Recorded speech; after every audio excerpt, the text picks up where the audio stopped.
Hello students, welcome to my channel Chemistry Education Point.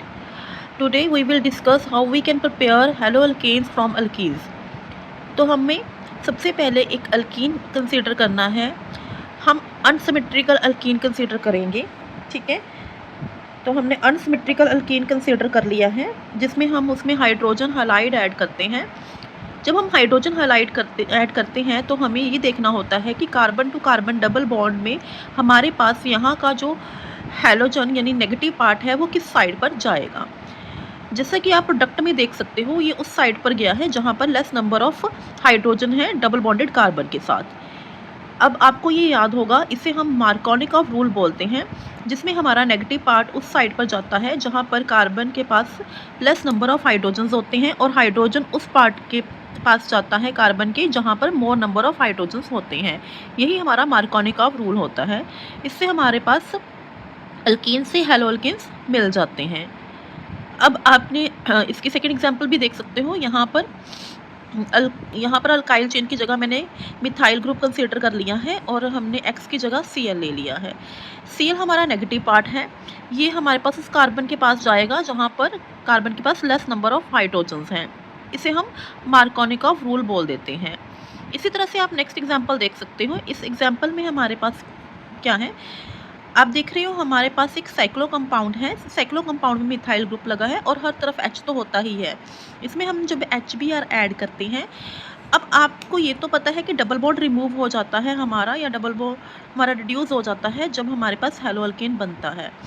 तो यहाँ पर इस कार्बन की तरफ देखा जाए तो इस कार्बन के पास यहाँ पर एक हाइड्रोजन है, बट इस कार्बन के पास जो है हाइड्रोजन नहीं है, क्योंकि इस कार्बन के पास मिथाइल ग्रुप लगा हुआ है। मैं इस कार्बन की बात कर रही हूँ, यहाँ पे हाइड्रोजन नहीं है, हाइड्रोजन की जगह मिथाइल लगा हुआ है। तो हमारे पास नेगेटिव पार्ट कहाँ पर जाएगा? नेगेटिव पार्ट हमारा जहाँ पर जाएगा जहाँ पर कार्बन के पास less number of hydrogen atom है। तो हमारा प्रोडक्ट इस तरह से बनेगा, डबल बॉन्ड हमारा रिड्यूस हो जाएगा और यहाँ पर आप कह सकते हो कि 2 हाइड्रोजन्स अवेलेबल हो जाएंगे। देखिए, ये जो पूरा प्रोसेस है वो किसी न किसी मैकेनिज्म के अंडर तो होता ही है। तो इसके पीछे का जो मैकेनिज्म है वो इलेक्ट्रोफिलिक एडिशन रिएक्शन होती है। अब इलेक्ट्रोफिलिक एडिशन रिएक्शन का क्या मतलब है? आप देख सकते हो कि हम HX को H पॉजिटिव और X नेगेटिव में लेते हैं। अब होता क्या है एक्चुअल में, ये जो डबल बॉन्ड है इसके जो इलेक्ट्रॉन्स हैं वो अगर यहाँ पर आ जाते हैं, या कह लो कि ये वाली कार्बन जो है वो इधर इलेक्ट्रॉन्स दे देती है इस कार्बन को, ये वाली कार्बन पॉजिटिवली चार्ज हो जाती है और ये वाली कार्बन नेगेटिवली चार्ज हो जाती है। जब ये कार्बन नेगेटिवली चार्ज होएगी तो उसके ऊपर इस प्रोटॉन ने आके अटैक कर देना है और इसके साथ एक H ऐड हो गया, CH2 से CH3 हो गया। तो यहाँ पर हमारे पास एक इंटरमीडिएट फॉर्म हो जाता है। इस इंटरमीडिएट को आप कार्बोकटाइन बोलोगे, क्योंकि यहाँ पर पॉजिटिव चार्ज है कार्बन के ऊपर। ये जो भी प्रोसेस है हमारा, ये स्लोएस्ट रेट डिटर्मिनिंग स्टेप होता है, क्योंकि कार्बोकटाइन्स की फॉर्मेशन तभी होती है। और आपको ये भी पता है हमारे पास टर्शरी कार्बोकटाइन ज़्यादा स्टेबल होता है as compare to secondary, as compare to the primary. So इसके बाद हमारे पास क्या होगा, जो हमारा X नेगेटिव है या जो नेगेटिव पार्ट है वो कार्बन कटाइन पर आकर लग जाएगा, ठीक है।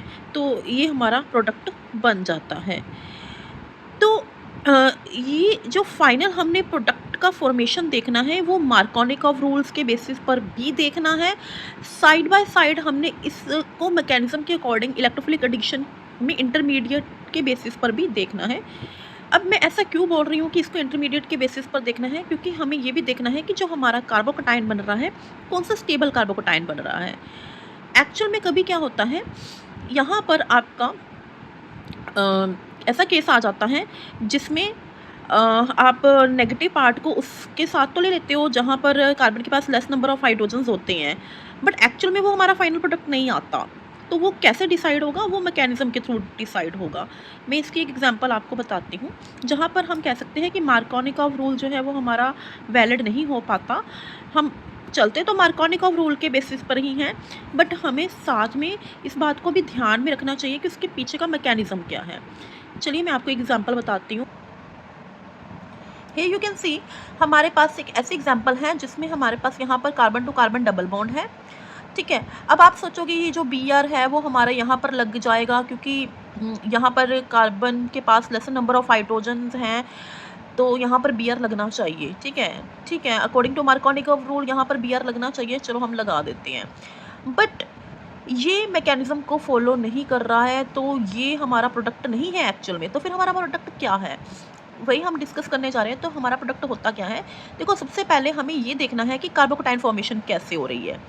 आपने देखा यहाँ पर नेगेटिव चार्ज आ जाएगा, यहाँ पर पॉजिटिव आ जाएगा, ठीक है।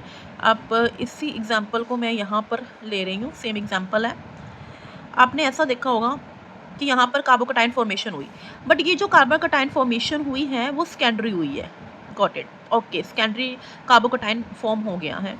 लेकिन हमें यहाँ पर एक हाइड्रोजन को अगर हम इधर शिफ्ट कर देते हैं, या आप कह दो कि हाइड्राइड शिफ्ट कह देते हैं, ठीक है, हाइड्राइड शिफ्ट बोल सकते हो आप, ये आपने सुना भी होगा, ठीक है। हमने हाइड्रोजन शिफ्ट कर दिया, अब हाइड्रोजन इलेक्ट्रॉन साथ में लेकर जाएगा तभी इसके साथ आकर लगेगा। तो यहाँ पर हमारे पास क्या हो जाएगा, ये वाला जो पॉजिटिव वाला मतलब ये वाला कार्बोकटाइन सेकेंडरी से टर्शरी फॉर्म हो जाएगा, टर्शरी कार्बोकटाइन बन जाएगा, क्योंकि हमने हाइड्राइड शिफ्ट कर दिया है। यहाँ पर 2 हाइड्रोजन्स हो जाएंगे। तो यहाँ पर क्योंकि टर्शरी कार्बोकटाइन की फॉर्मेशन हो गई है, इट मीन्स तो से अब यहाँ पर पहले आप देखो तो सेकेंडरी था कार्बोकटाइन, अब टर्शरी है, तो सेकेंडरी और टर्शरी में से टर्शरी कार्बोकटाइन जो है वो हमारा स्टेबल होता है। तो इट मीन्स तो से जो हमारा न्यूक्लियोफाइल है वो कहाँ अटैक करेगा, टर्शरी कार्बोकटाइन। तो यहाँ पर जो हमारा फाइनल प्रोडक्ट बनेगा वो इस तरह से बनेगा। इस केस में हमें ये नहीं देखना, देखो कि कार्बन टू कार्बन जहाँ पर डबल बॉन्ड है वहाँ लेसर नंबर ऑफ हाइड्रोजन्स है, तो हम उठा के वहाँ पर लगा देते हैं। हमें मार्कोनिकॉफ रूल को देखना है, लेकिन मार्कोनिकॉफ रूल को देखने से पहले हमें मैकेनिज्म देखना है, ठीक है। मैकेनिज्म के अकॉर्डिंग हमारा टर्शरी कार्बोकटाइन अगर बन रहा है तो हम उसके बेसिस पर प्रोडक्ट डिसाइड करेंगे। होप्स होगी आप इसको समझ चुके होंगे। अब हम बात करते हैं पेरोक्साइड और खाराश इफेक्ट की। इसको हम एंटी मार्कोनिकॉफ रूल भी बोल देते हैं। एंटी मार्कोनिकॉफ रूल है तो ऑब्वियस है ये मार्कोनिकॉफ रूल के उल्टा चलेगा, लेकिन इसके लिए हमारे पास कंडीशन होती है कि हमारे पास रिएक्टेंट्स के साथ एक पेरोक्साइड एज अ रिएजेंट पड़ा होना चाहिए, ठीक है। वो पेरोक्साइड हमारे पास बेंजोइल पेरोक्साइड हो सकता है, ठीक है, ये आप देख सकते हो C6H5COO2, ठीक है, O2। तो हमने क्या किया है, हमने एक अल्कीन कंसीडर किया है, HBr लिया है। जब हम HBr ले रहे हैं देन क्योंकि ये एंटी मार्कोनिकॉफ रूल है, तो एंटी मार्कोनिकॉफ रूल है तो ये उल्टा चलेगा मार्कोनिक से। तो इसका मतलब है जो नेगेटिव पार्ट है वो हमारा किस कार्बन टू डबल बॉन्ड वाली कार्बन के पास जाएगा जहाँ पर मोर number of hydrogen atoms present होंगे। तो यहाँ पर Br चला जाएगा, या X लिख लो, यहाँ पर आप Br लिख सकते हो, ठीक है। तो यहाँ चला जाएगा, ये हमारा एंटी मार्कोनिकॉफ रूल के अकॉर्डिंग प्रोडक्ट बन जाएगा। लेकिन जो एंटी मार्कोनिकॉफ रूल में हम HBr ही लेते हैं, क्योंकि ये जो पेरोक्साइड इफेक्ट या एंटी मार्कोनिकॉफ रूल का जो कंसेप्ट चलता है उसका मैकेनिज्म फ्री रेडिकल मैकेनिज्म के बेसिस पर होता है, और जब ये फ्री रेडिकल मैकेनिज्म के बेसिस पे होता है तो यहाँ पर हमारे पास प्रोडक्ट सिर्फ HBr जो है वो हमें ये शो कर सकता है, ठीक है। तो यहाँ पर आपने एग्जांपल ली, ठीक है। अगर मैं इसको HCl के बेसिस पर ले रही हूँ तो HCl के बेसिस पर यहाँ पर चाहे आप पेरोक्साइड भी ले रहे हो लेकिन ये मार्कोनिकॉफ रूल शो करेगा। यहाँ पर जो Cl है नेगेटिव पार्ट है वो carbon to carbon double bond hydrogen उस कार्बन के पास जाएगा जहाँ पर लेस नंबर ऑफ हाइड्रोजन्स होंगी। अब आपके माइंड में ये क्वेश्चन आएगा कि HBr और HCl में से HBr तो एंटी मार्कोनिकॉफ रूल शो कर रहा है, फिर HCl क्यों नहीं करता।